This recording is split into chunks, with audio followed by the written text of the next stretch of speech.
I walked down the aisle to marry my fiancé and found his twin brother waiting at the altar. 7 years together, we built everything slowly. First apartment with the broken radiator, his law school graduation where his mother cried, my promotion to marketing director, Sunday breakfast at the place with terrible pancakes but perfect orange juice. He knew I hated surprises and loved routine. I knew he couldn't sleep without checking the door was locked twice.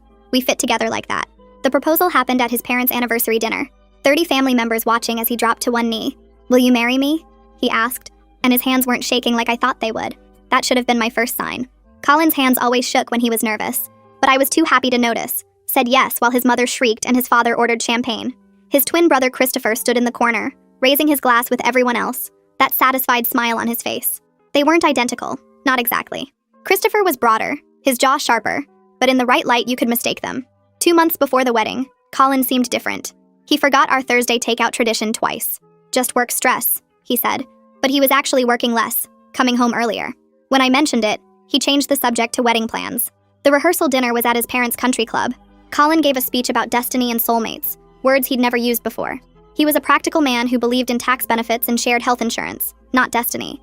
But everyone clapped and his mother dabbed her eyes and I told myself people change for weddings. Christopher kept watching from the head table, leaning forward every time Colin touched me, studying us like we were a movie he was memorizing.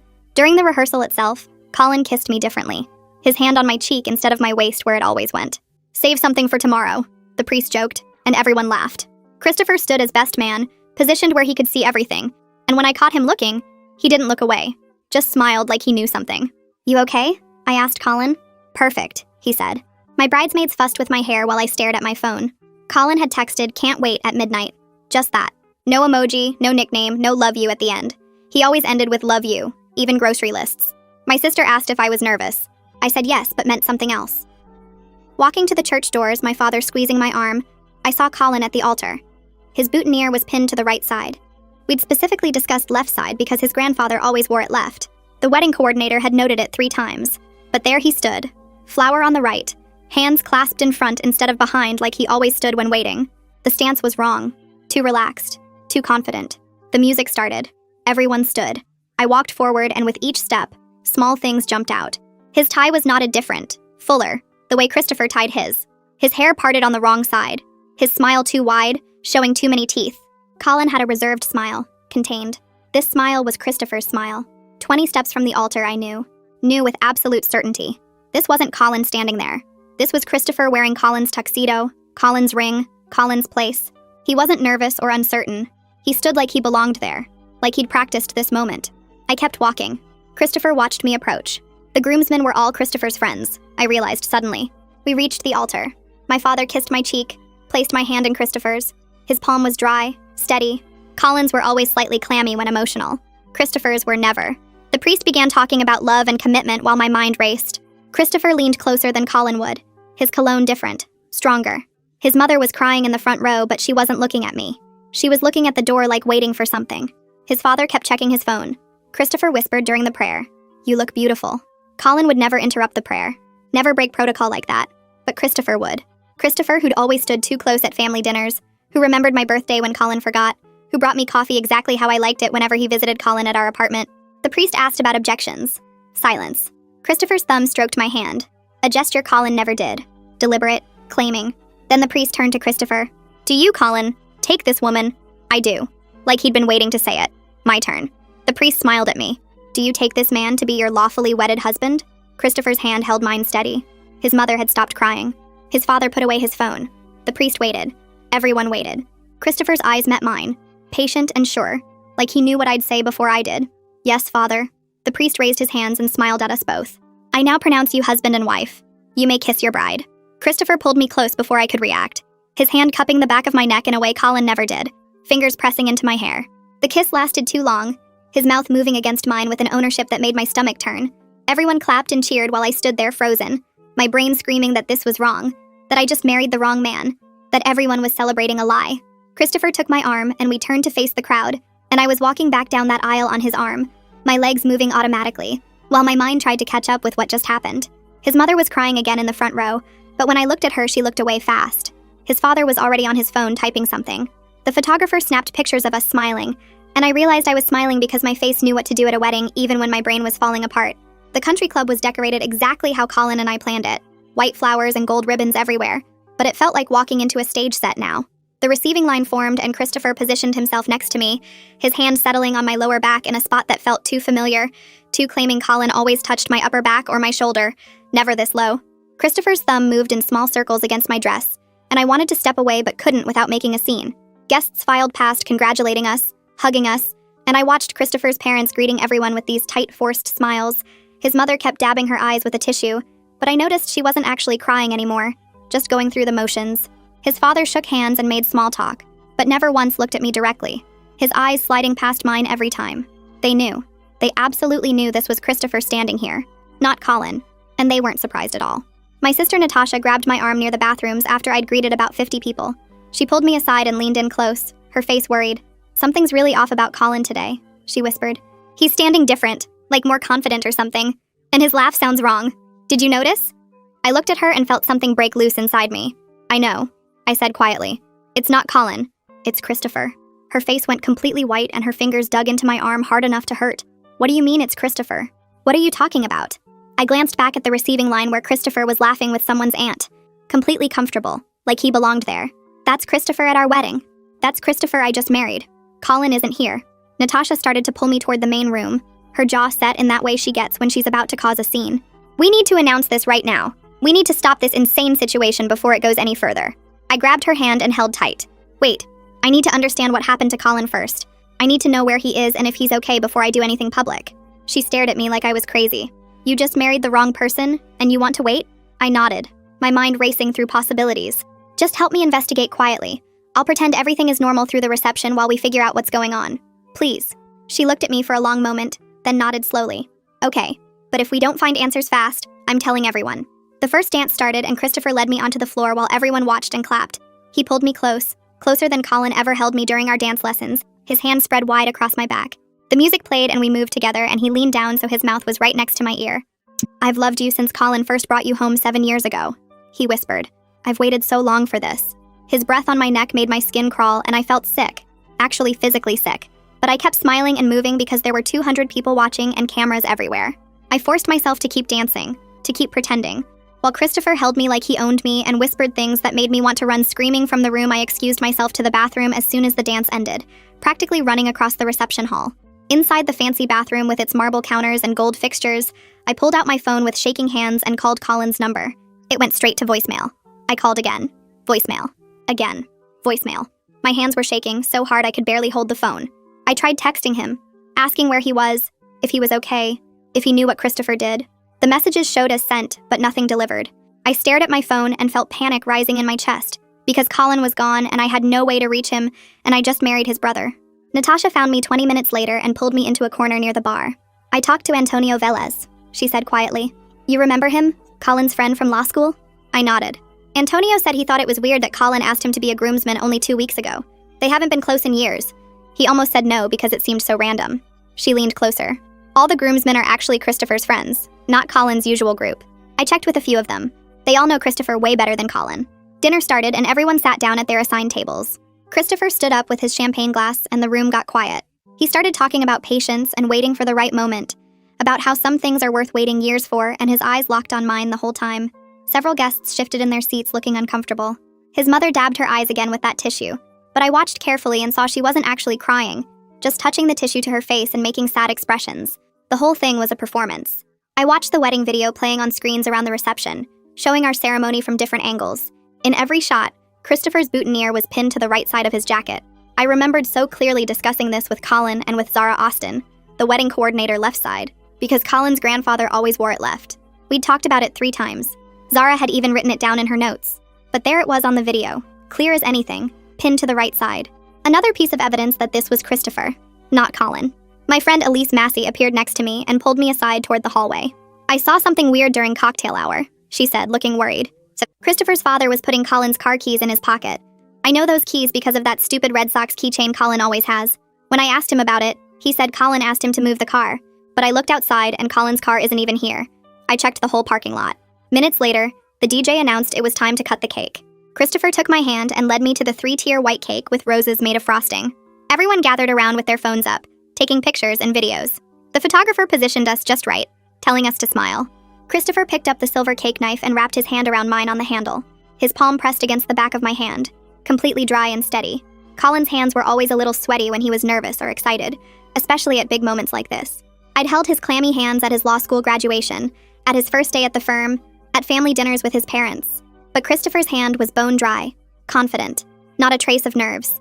We cut into the bottom layer together and everyone clapped. He fed me a small piece and I forced myself to smile while cameras flashed. Every tiny difference between him and Colin felt like another piece of proof that I'd been tricked. I excused myself to find Natasha and spotted her near the coat check room, motioning for me to follow.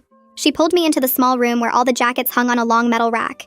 She was holding Colin's brown leather wallet in one hand and his phone in the other, both items I recognized instantly.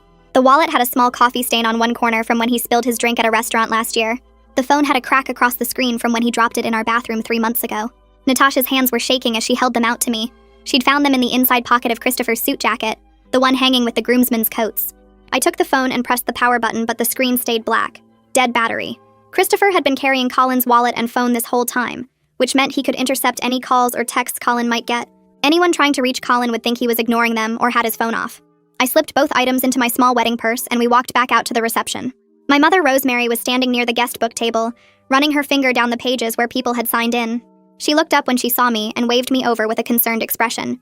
She pointed to Christopher's signature on the guest book, written in his role as best man earlier in the day. The handwriting was completely different from Colin's. Colin was left-handed and his writing always slanted backward in that distinctive way left-handed people write. But this signature was right-handed, slanting forward. The letters formed differently. My mother asked quietly if Colin was feeling okay, if something was wrong with him. I told her we'd talk after the reception, that I couldn't explain right now. She squeezed my hand and nodded, her face full of worry. I saw Natasha near the bar talking to Christopher's father, their body language tense and aggressive. His face was red and he was leaning close to her, speaking in a low voice that looked angry. Natasha's arms were crossed and she was shaking her head. Then she said something back to him and walked away quickly, coming straight to me. Her whole body was trembling with rage when she reached me. Christopher's father had cornered her and warned her not to cause a scene that would embarrass both families. He told her that making a public spectacle would only hurt everyone, especially me. He knew. Christopher's father knew exactly what was happening, knew his son had taken Colin's place at the altar and he wanted it kept quiet.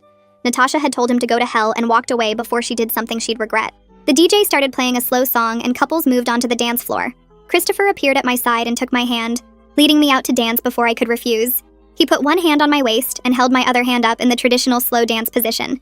Other couples swayed around us, including his parents who were watching us with fake smiles. I looked directly into Christopher's eyes and told him I knew who he was. I demanded to know where Colin was right now, this second. Christopher smiled, not surprised or worried, just calm and satisfied. He said Colin was safe and that I should give this a real chance. He told me he knew me better than Colin ever did, that he'd been paying attention all these years while Colin took me for granted. He listed things about me that were true. Small details like how I always ordered my coffee with extra cream, how I hated surprise parties, how I bit my bottom lip when I was concentrating on work emails. Things he'd learned by watching me too closely for too long.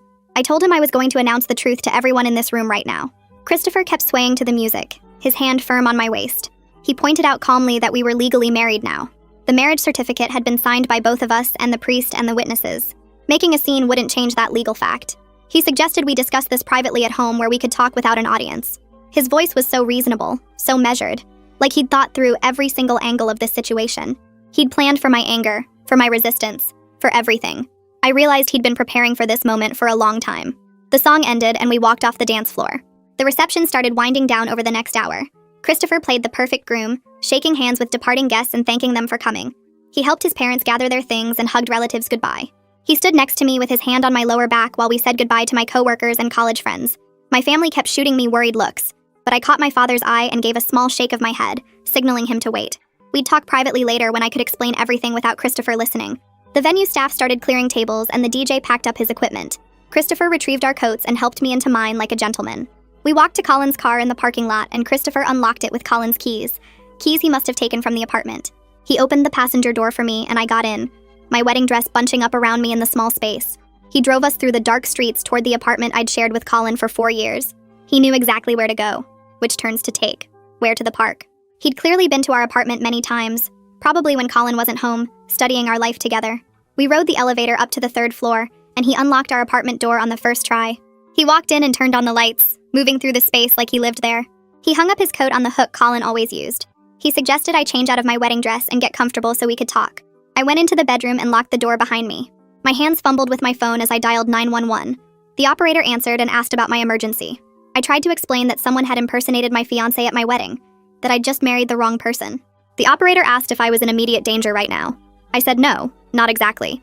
She asked if this was a civil matter about a wedding dispute, like a contract issue. I tried to make her understand that this was identity fraud, that Christopher had pretended to be Colin and tricked everyone. But it sounded crazy even as I said it out loud. The operator kept asking questions about whether I was hurt or threatened, whether I needed police or if this was something for a lawyer. Christopher knocked on the bedroom door, 3 soft taps. He said my name quietly. Then I heard something slide under the door. I walked over and picked it up. Colin's phone. Christopher said through the door that I could check it for proof that Colin knew about the switch. He told me the passcode, which was the same one I'd always known. I pressed the power button and the phone turned on. I entered the code and it unlocked. I went straight to the messages and found a long thread between Colin and Christopher. I scrolled up to 2 weeks ago and started reading. The texts showed Colin having a breakdown about the wedding, saying he wasn't ready and didn't know how to tell me. Christopher responded offering to help, to handle it, to take care of everything. Colin seemed to agree, though the messages were vague and could be read different ways. There were texts from 3 days ago where Colin said he needed time and Christopher said he understood. The last message from Colin said he was sorry and he hoped I'd understand someday. I scrolled up through the message thread, my hands shaking as I read weeks of text between Colin and Christopher. 2 weeks before the wedding, Colin sent a long message at 2 a.m. saying he couldn't breathe thinking about the ceremony, that he loved me but felt trapped by everyone's expectations. Christopher responded within minutes, asking if Colin wanted help. Colin replied yes, but didn't specify what kind of help. The next messages were vague. Christopher saying he'd handle everything, and Colin just needed to trust him. Colin sent back a thumbs up emoji, which felt wrong because Colin hated emojis. Always said they were lazy communication. I kept scrolling and found messages from 5 days ago where Colin said he needed space to think. Christopher wrote back saying he'd arranged everything, that Colin should go to the cabin and leave his phone behind, so no one could pressure him. Colin agreed, said he'd leave the phone in Christopher's car. The last message from Colin was 3 days ago, just before he must have driven to the cabin. He wrote that he was sorry and hoped I'd understand someday, but he couldn't face me or the wedding. I clicked on the voice memos app and saw one file dated 3 days ago, recorded at 6:47 p.m. My finger hovered over the play button for several seconds before I pressed it. Colin's voice came through the speaker, broken and crying. He said he was so sorry but he couldn't go through with the marriage, that he felt trapped and needed time to figure out what he wanted. His voice cracked when he said my name, said he knew this was cruel, but he couldn't face me at the altar. Background noise filtered through, wind rushing past and the hum of tires on pavement like he was recording from inside a moving car. Someone else was driving because I could hear another person breathing, though they didn't speak. The memo ended after 42 seconds. Colin's last words begging me to forgive him someday. I played it 3 more times, listening for clues about where he was or who was driving. Christopher knocked on the door again, 3 soft taps like before. He said Colin was at their family's cabin upstate, about 3 hours north of the city. He said Colin went willingly, that he wanted space away from me and the wedding pressure. Christopher insisted Colin had asked him to take his place at the altar because he was too afraid to tell me himself. His voice through the door sounded calm and rational, like this whole situation made perfect sense to him. I stood up and walked to the door, my phone still recording everything Christopher said. I unlocked the deadbolt and yanked the door open. Christopher stood in the hallway wearing Colin's favorite gray sweater, the one I'd bought him last Christmas. I held up my phone and told him I'd recorded everything he just said, that I had proof of fraud and identity theft. I demanded the cabin's exact address right now or I was calling the police. Christopher didn't look worried or surprised. He pulled out his phone and texted me the address, a location pin dropping into my messages showing a spot in the Catskills. He said Colin wouldn't see me even if I drove up there because he was too ashamed. He said Colin had made his choice and I should respect it, give him the space he needed. I heard footsteps running up the stairs outside the apartment, then pounding on the front door. Natasha's voice called my name, sharp and worried. I pushed past Christopher and opened the door to find Natasha with my brother Cullen and my father Blake, all 3 of them breathing hard like they'd run from the parking lot. Natasha grabbed my shoulders and asked if I was okay, if Christopher had hurt me. I told them I was fine and pulled them inside, away from Christopher who stood watching from the hallway. We gathered in the living room and I played them Colin's voice memo, watching their faces change as they heard him crying and apologizing. I showed them the text messages, the vague planning between Colin and Christopher, the admission that Colin went to the cabin willingly. Blake's face turned red as he read the messages, his jaw clenching tighter with each screen. Cullen kept shaking his head and muttering that this couldn't be real, that Colin wouldn't do this. Natasha argued that Colin might have been manipulated or coerced, that the messages could be interpreted different ways. Blake said it didn't matter if Colin was manipulated because he still made a choice to abandon me at my own wedding. We debated in circles for 20 minutes, some messages sounding like Colin was a victim and others sounding like he was a coward who took the easy way out. Blake wanted to drive to the cabin immediately, said we should drag Colin back here and make him explain himself in person. I checked my phone and saw it was 11:43 p.m., nearly midnight. The cabin was 3 hours away according to the GPS, which meant we wouldn't arrive until almost 3 a.m. Natasha said we should wait until morning when we'd be calmer and could see clearly that confronting Colin in the middle of the night while everyone was angry wouldn't help. Blake argued but eventually agreed, said he'd come back at dawn and we'd all drive up together. Natasha said she was staying with me tonight. No arguments. Christopher appeared in the doorway and said he'd sleep on the couch, that he wasn't going anywhere until this was resolved. Blake looked like he wanted to punch him, but Cullen held his arm.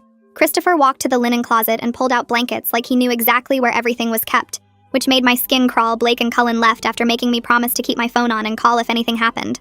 Natasha helped me change out of my wedding dress, the silk catching on my rings as I pulled it over my head. She hung it in the closet and I stared at it, this expensive white dress I'd worn to marry the wrong person. We lay in my bed with the door locked, Natasha holding my hand in the dark. I heard Christopher moving around the apartment, opening cabinets in the kitchen, running water in the bathroom. Every sound felt like a violation, like he was claiming space that belonged to Colin and me. The refrigerator opened and closed. The microwave beeped. The couch springs creaked as he settled in. Natasha whispered that she'd installed a recording app on her phone and was documenting everything. I realized Christopher must have been here before, probably many times when Colin wasn't home.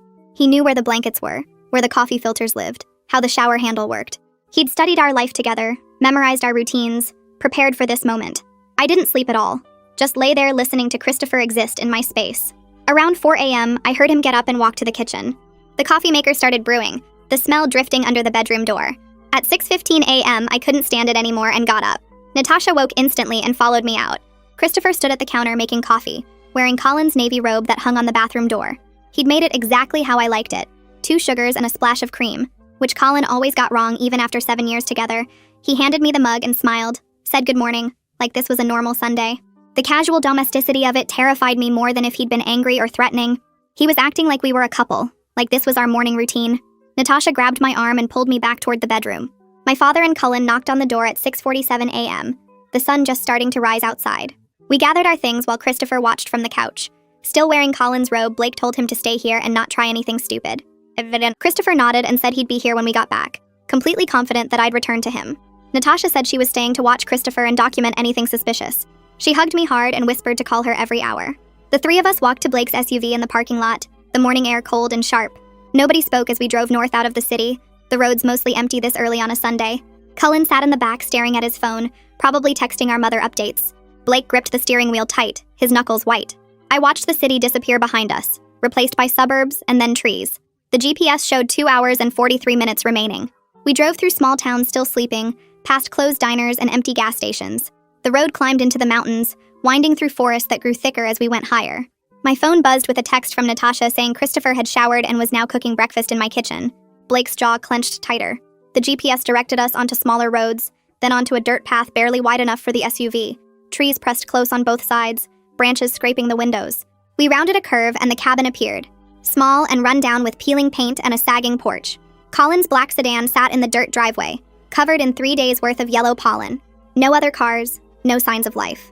We parked behind Colin's car and sat there for a moment, nobody moving. Blake turned off the engine and the silence felt heavy. We got out and walked to the porch, old boards creaking under our feet. I knocked on the door, my hand shaking. Nothing. I knocked again, harder, calling Colin's name. Footsteps inside, slow and hesitant. The door opened and Colin stood there looking exhausted and ashamed, dark circles under his eyes and 3 days of stubble on his face. He wasn't hurt or tied up or held against his will. He just stood there in sweatpants and an old t-shirt, staring at me like he'd been expecting this but hoping it wouldn't happen. My father pushed past me into the cabin. Colin stumbled backward and started crying before anyone said a word. He kept saying sorry over and over, his voice breaking, his hands shaking exactly like they used to when he was nervous. But the apology felt empty because he wouldn't look at me directly.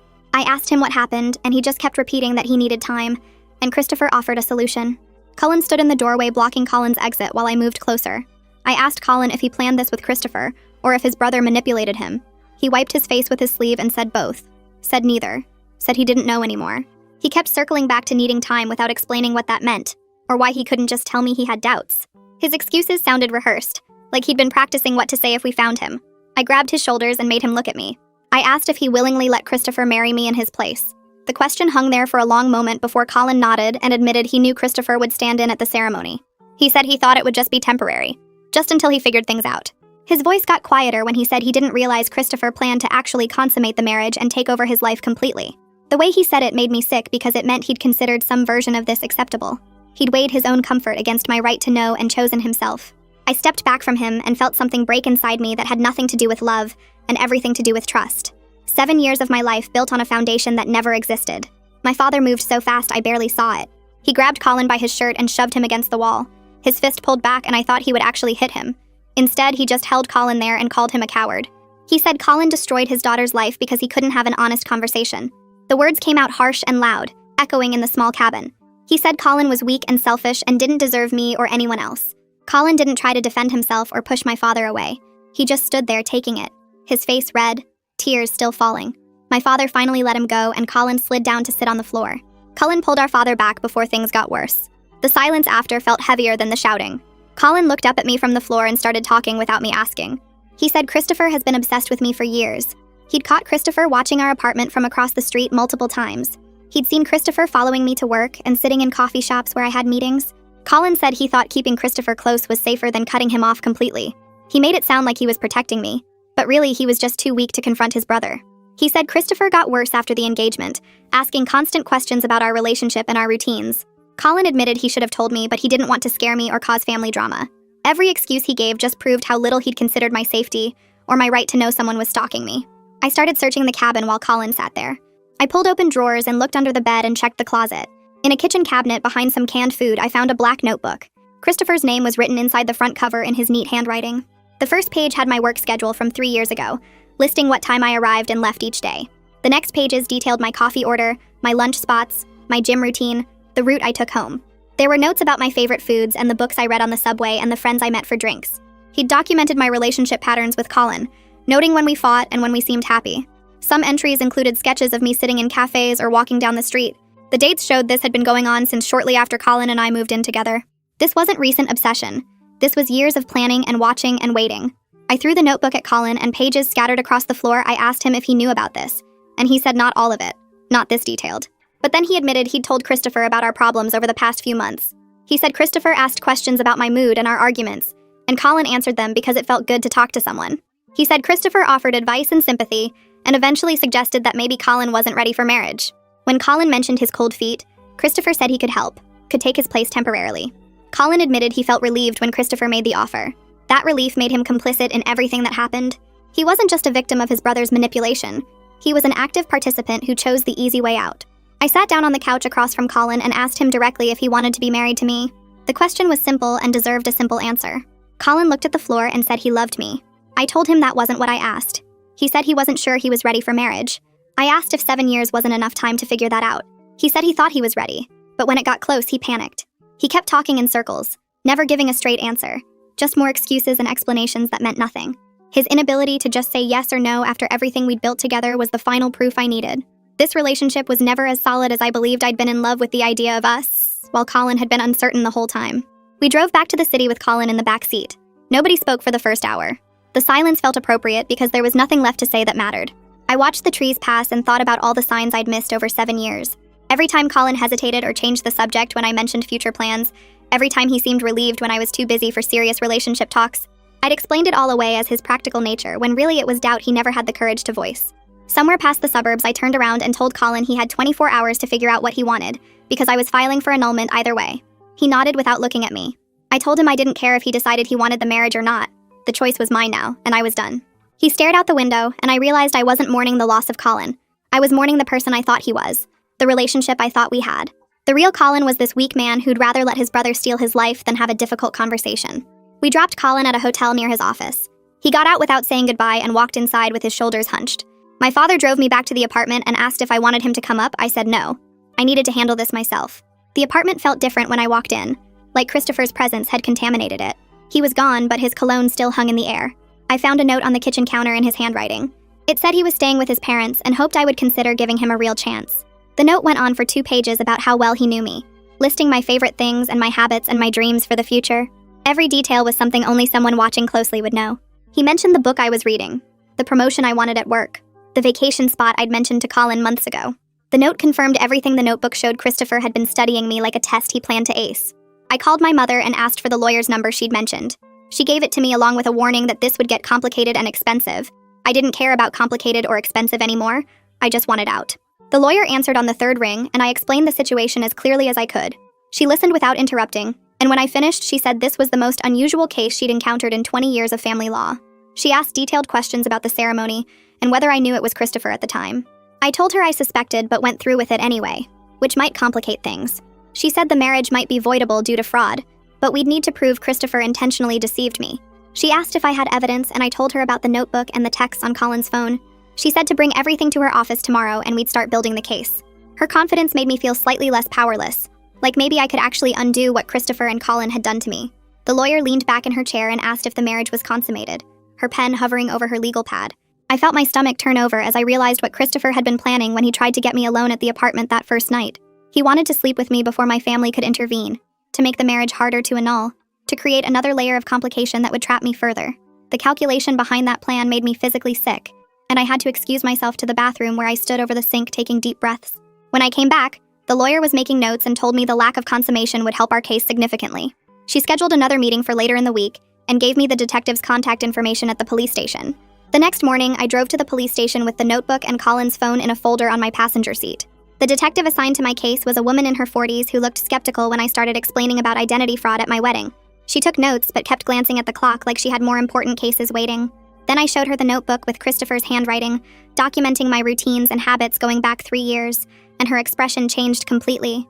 She put on gloves and started photographing each page, asking me questions about when I first noticed Christopher's behavior and whether I felt unsafe. I showed her Colin's phone with the text messages between the brothers, and she called in another detective to review the evidence with her. They spent an hour going through everything while I sat in an uncomfortable plastic chair drinking bad coffee from a machine in the hallway. The detective finally called me back into the interview room and explained this was legally complicated because Colin knew about the switch, and Christopher is his identical twin. She said proving criminal intent would be difficult when the real groom was aware and consented to the substitution, even though I didn't know. But the stalking evidence in the notebook could definitely support harassment charges, and the identity fraud might qualify depending on how the prosecutor's office wanted to handle it. She said she'd submit everything to the district attorney, and someone would contact me about pressing charges. I asked how long that would take, and she said probably a few weeks, which felt like forever when Christopher was still out there thinking he had some claim to me. I got home around noon and found Christopher's parents waiting in the building lobby with a man in an expensive suit who introduced himself as their attorney. They asked if we could talk privately in my apartment, and I almost said no, but decided I wanted to hear what they had to say. Upstairs, their lawyer pulled out papers for a quiet annulment that wouldn't involve any public record or criminal charges against Christopher. He explained they were prepared to compensate me for my trouble and emotional distress, and all I had to do was sign the agreement and never discuss the matter publicly.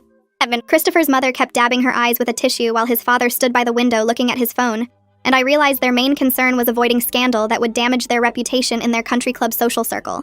I told them I wasn't signing anything, and that Christopher needed to be evaluated by a mental health professional, because his behavior showed clear signs of obsessive disorder.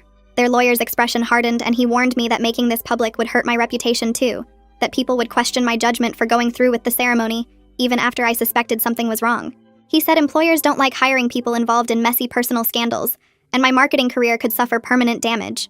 Christopher's mother started crying for real then, begging me to think about Christopher's future and how a criminal record would ruin his life. I told them to leave, and that they'd hear from my lawyer, and Christopher's father finally looked up from his phone to say I was making a terrible mistake.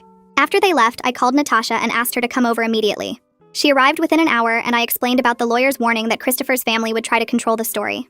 We spent the afternoon documenting everything on my laptop, uploading photos of the notebook pages to a private cloud account, and writing out a timeline of events with dates and witnesses. Natasha suggested we get ahead of their narrative by posting something simple on social media before they could spin it their way. I drafted a statement saying my wedding ceremony involved identity fraud, and I was pursuing legal action, without naming Christopher or Colin initially. Natasha read it over and said it was direct and factual enough that I couldn't be accused of slander. I posted the statement on my personal accounts at 6 in the evening. Within an hour, my phone started blowing up with notifications and messages. Friends were commenting, asking what happened. Acquaintances from college were sharing the post, and people I barely knew were sending me private messages, asking for details. By midnight, the post had been shared over 1,000 times, and local news reporters were calling my phone asking for interviews. I turned off my phone and tried to sleep, but kept checking my laptop to see the numbers climbing. The next morning, my boss called before I even got to work. She said she'd seen the post and was concerned about the publicity affecting our marketing firm's professional image. I could hear the worry in her voice about clients questioning whether they wanted to be associated with someone involved in this kind of scandal. I told her I understood, and would keep my personal situation separate from work, but I realized my career might have consequences I hadn't thought through when I decided to make this public. Colin called my cell phone that afternoon, the first time I'd heard from him since we dropped him at the hotel. His voice was shaking when he begged me not to destroy Christopher's life over this, saying his brother was mentally ill and needed help, not prosecution. I told Colin he was still protecting Christopher, instead of taking responsibility for his own role in letting this happen. He started crying and said he knew he'd made terrible choices, but Christopher was sick, and jail wouldn't help him. I asked Colin why he never told me Christopher was obsessed with me, why he kept bringing his brother around our apartment when he knew Christopher was watching me. Colin admitted he thought keeping Christopher close was better than cutting him off and making the obsession worse, which sounded like the kind of backward logic that got us into this mess. That evening, Antonio called me out of nowhere asking if I was okay after seeing my social media post.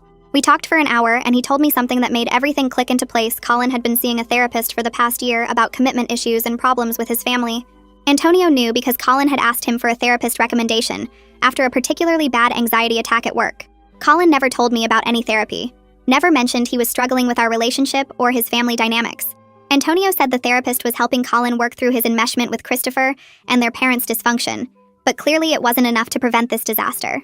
I thanked Antonio for telling me and hung up feeling angry that Colin had been dealing with all this in secret, while I planned our wedding thinking everything was fine. 2 days later, the detective called with an update. Christopher had agreed to undergo a psychological evaluation as part of a potential plea deal to avoid criminal charges.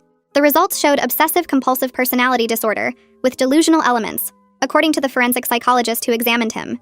She said Christopher genuinely believed I would eventually accept the situation and see that he was better for me than Colin.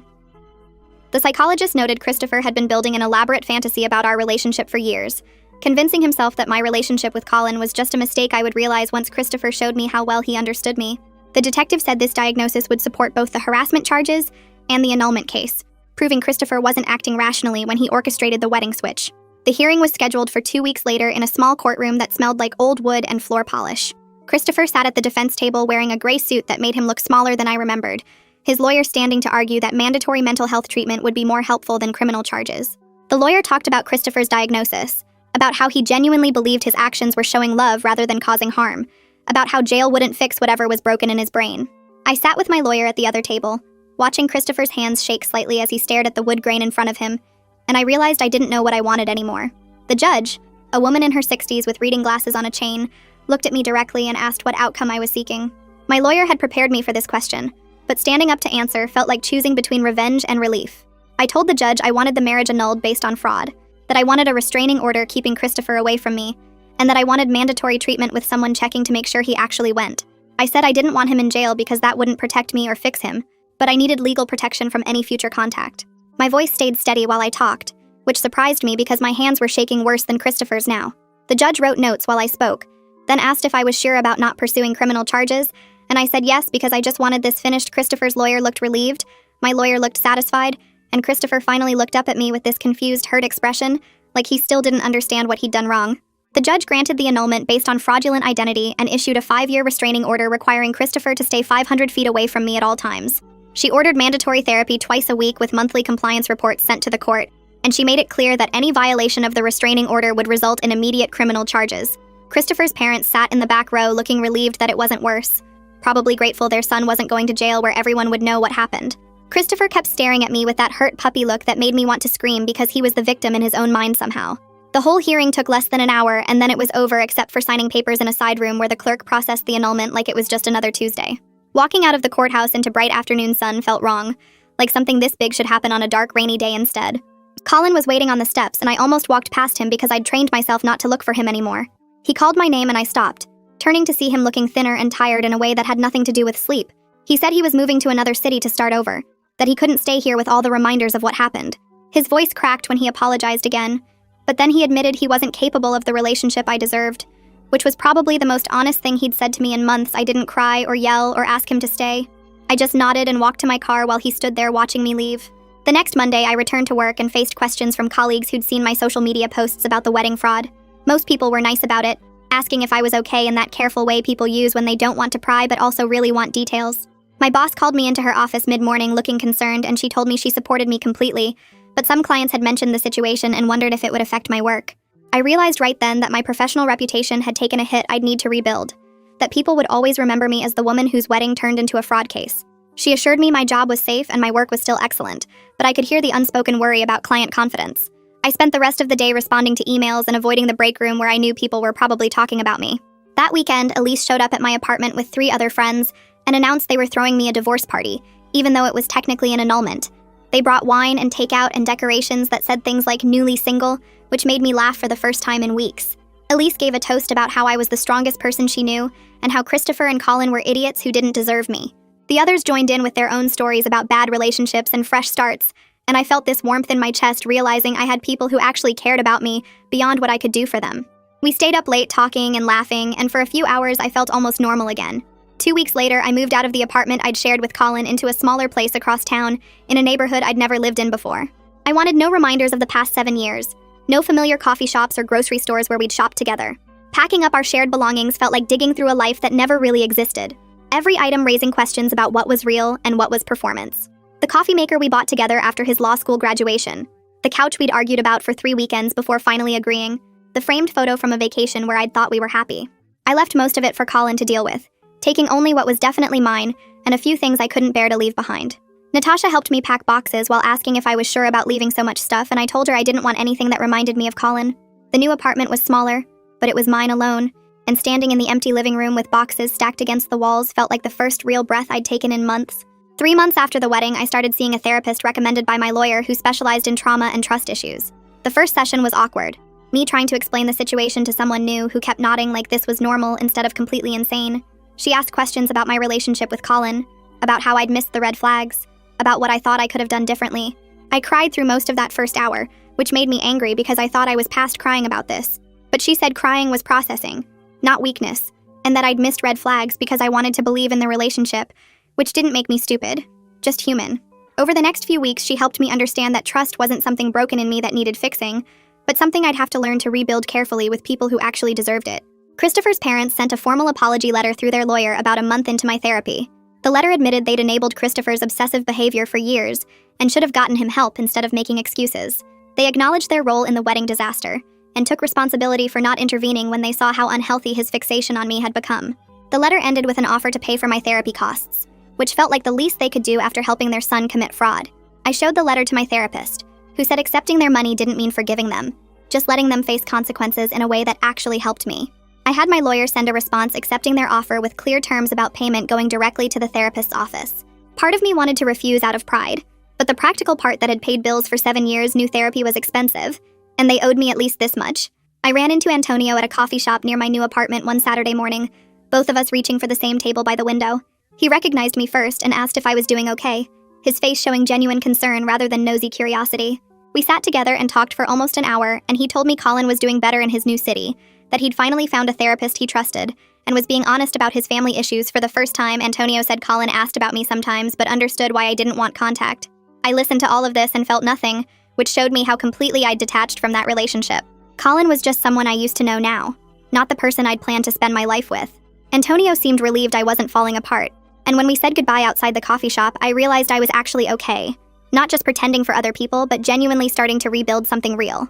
My boss called me into her office 3 weeks after that coffee shop conversation with Antonio, and I walked in expecting another difficult discussion about the publicity around my situation. She closed the door and told me the executive team wanted to promote me to senior marketing director. I sat there confused because I'd assumed the wedding disaster had damaged my professional reputation beyond repair. She explained that the campaign I'd been leading for our biggest client had exceeded every target, bringing in revenue that made the company's quarterly numbers jump significantly.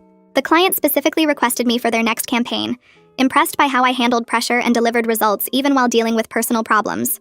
She said the executives saw someone who could manage crisis situations without falling apart, which was exactly what they needed at the senior level. The promotion came with a substantial raise and my own team, turning the worst experience of my life into an unexpected career boost that felt strange to accept. I took the promotion because refusing it wouldn't change what happened, and at least something good could come from all that pain. Natasha invited me to a dinner party at her friend's apartment the following weekend, saying it was time I met people who had nothing to do with my past relationship or the wedding situation. I almost said no out of habit, but then realized I'd been isolating myself for months and needed to start living again. The dinner included 6 of Natasha's college friends, people who knew my story, but treated me normally instead of like someone fragile who might break. We talked about work and travel and stupid reality TV shows, normal conversation that didn't revolve around my trauma. I caught myself laughing at someone's joke about their terrible boss and realized I wasn't constantly scanning the room or checking over my shoulder. The anxiety that someone was watching me had faded enough that I could relax around strangers, which felt like a bigger victory than it probably should have. One of Natasha's friends asked if I was dating anyone, and I said no, but didn't feel defensive about it. I was learning to trust my own judgment again, slowly building confidence that I could read people and situations accurately. The detective called on a Tuesday morning while I was reviewing campaign proposals at work. He said Christopher had been fully compliant with his treatment plan and restraining order for the past 4 months, attending therapy twice weekly, and taking prescribed medication without missing doses. The psychologist working with Christopher believed he was making genuine progress in understanding that his behavior had been wrong and harmful. Christopher apparently spent sessions talking about his obsessive patterns and how he'd convinced himself that taking Colin's place was somehow helping me. The detective said the psychologist used words like delusional thinking and obsessive fixation, clinical terms that made Christopher's actions sound like symptoms instead of choices. Part of me wanted to stay angry at Christopher for what he did, but another part felt relieved that he was getting actual help instead of just being punished. The detective asked if I wanted updates on Christopher's progress, and I said yes because knowing he was stable made me feel safer. A letter arrived at my apartment 2 weeks later with a court system forwarding label, and I knew immediately it was from Christopher. I held the envelope for several minutes before opening it, not sure I wanted to read whatever he'd written. The letter was 2 pages, handwritten in Christopher's neat script that looked nothing like Colin's messy scrawl. He apologized for deceiving me and acknowledged that his actions were delusional and harmful, using almost the exact words his psychologist probably used in therapy. He wrote that he'd convinced himself he loved me enough to make me happy, but now understood that wasn't love at all, just obsession and control. The letter explained that he was working on understanding why he'd fixated on me instead of building his own relationships, facing the jealousy he'd always felt toward Colin. He said he didn't expect forgiveness and wouldn't contact me again after this one letter. The writing sounded more clear and logical than anything Christopher had said during the wedding or after, suggesting the medication and therapy were actually working. I folded the letter and put it in a drawer, not ready to forgive but able to acknowledge that he was trying to get better. My mother called in early November to invite me to Thanksgiving dinner at their house, the first major family gathering since the wedding disaster. I hesitated because facing everyone together felt overwhelming, but she said it would just be immediate family, and they all wanted to see me. Thanksgiving Day arrived cold and clear, and I drove to my parents' house feeling nervous about sitting around a table with people who'd witnessed my humiliation. But when I walked in, Colin immediately hugged me and made a joke about how he was going to personally vet any future boyfriends I brought home, which made everyone laugh, including me. We sat around the table eating turkey and stuffing, talking about normal family things like my promotion and my father's retirement plans. For the first time in months, I felt genuinely happy instead of just going through motions. My mother squeezed my hand during dessert and told me she was proud of how I'd handled everything, and I realized my family had supported me through the worst experience of my life without judgment. The evening felt like reclaiming something Christopher had tried to take from me, the ability to be surrounded by people who loved me without feeling broken. I started volunteering with a legal aid organization the week after Thanksgiving, answering their call for people with experience in identity fraud and stalking situations. The intake coordinator interviewed me about my background and seemed impressed that I understood both the legal and emotional aspects of these cases. They assigned me to help clients navigate restraining orders and fraud documentation, using my experience to guide others through similar situations. My first client was a woman whose ex-boyfriend had been impersonating her online, and I helped her organize evidence and prepare for her court hearing. Turning my trauma into advocacy work gave me a sense of purpose I hadn't expected, making the whole nightmare feel less pointless. Each person I helped felt like taking back power from what Christopher did, proving that his actions couldn't destroy me completely. The 1-year anniversary of the wedding passed in early spring, and I spent the day at work instead of dwelling on what happened. I was in a much better place professionally with my team running 3 major campaigns, and emotionally I'd rebuilt enough confidence to start dating casually. Nothing serious had developed because I was still learning to trust people, but I'd gone on dates with a few men who seemed decent and patient. Being okay with staying single felt like growth, learning to be complete on my own instead of needing someone else to feel whole. My therapist said I'd done remarkable work processing the trauma, and while I'd always carry some scars, I was functioning well and building a life I actually wanted. Elise called me one afternoon in late spring to tell me she'd seen Colin at a restaurant downtown with a new girlfriend. She said he looked happy but also more mature and self-aware, like he'd finally grown up and faced his issues. I listened to her description and realized I felt nothing, no anger or sadness or jealousy. Colin was just someone I used to know, not the person I'd planned to spend my life with. The fact that I could hear about his life without any emotional reaction proved I'd truly moved on, that the relationship was completely in my past. Elise asked if I was okay, and I told her honestly that I was, which surprised both of us. I bought my own condo in June using savings I'd kept separate from Colin throughout our relationship. The place was small but entirely mine, a top-floor unit with big windows and no shared history with anyone. Decorating it felt like building a new identity separate from the person I'd been during that 7-year relationship. I picked furniture I actually liked instead of compromising, painted walls colors Colin would have hated, and created a space that reflected who I was becoming. Every decision about the condo was mine alone, which felt powerful and right. Natasha called me in early July, her voice excited and nervous at the same time. She told me her boyfriend had proposed, and she wanted me to be her maid of honor. I said yes immediately, genuinely happy for her without any bitterness about my own failed wedding. Standing up at her wedding would feel like reclaiming something Christopher tried to steal from me. Taking back the joy that weddings should represent Natasha's engagement reminded me that not everything about weddings was tainted, that love and commitment could still be real and beautiful when built on honesty. 2 years passed, and I barely recognized the person I'd become in the best possible way. My team at work expanded to 12 people after we landed 3 major accounts in 6 months, and my boss started asking me to present at company meetings because clients responded well to my confidence. I bought better furniture for my condo and hung art I actually liked instead of the safe, neutral stuff Colin preferred. Natasha and I started a monthly dinner tradition where we tried new restaurants and laughed about dating disasters. Mine included because I'd started seeing people again. The first few dates were terrible. Guys who talked too much or didn't listen, or made me feel like I needed to perform some version of myself. Then I met someone at a work conference who asked good questions and remembered my answers, who didn't push when I said I needed to take things slow. We'd been dating for 4 months, and he knew about Christopher and Colin because I told him early, laying it all out to see if he'd run. He didn't run, just said that sounded really hard and asked what I needed from him to feel safe. That question alone told me he was different from anyone I'd dated before. We went to movies and tried cooking together, and he never complained when I checked in about plans or asked for space when I felt overwhelmed. My therapist said I was doing remarkable work, recognizing healthy relationship patterns, that my picker wasn't broken, just learning new settings. I still had bad days where I checked over my shoulder or felt suspicious of kind gestures, but those days came less often now. Christopher stayed away completely. His parents sent yearly updates through lawyers confirming his treatment compliance, and Colin never contacted me after moving, which felt like the right choice for both of us. I realized one morning while making coffee in my sunny kitchen that what they did to me was horrible and violating and changed me permanently, but it also destroyed a relationship that was never as strong as I believed. 7 years with Colin taught me what I didn't want, what settling looked like, what ignoring my instincts cost me. Building this new life based on honesty and self-respect felt harder, but more real than anything I had before. I carried scars from that wedding day and probably always would. Moments when trust felt impossible or love felt dangerous. But I also carried strength I didn't know I had, boundaries I'd learned to defend, instincts I'd learned to trust again. Looking at my reflection now, I saw someone genuinely happy with who she'd become. Someone who survived something terrible and came out whole on the other side.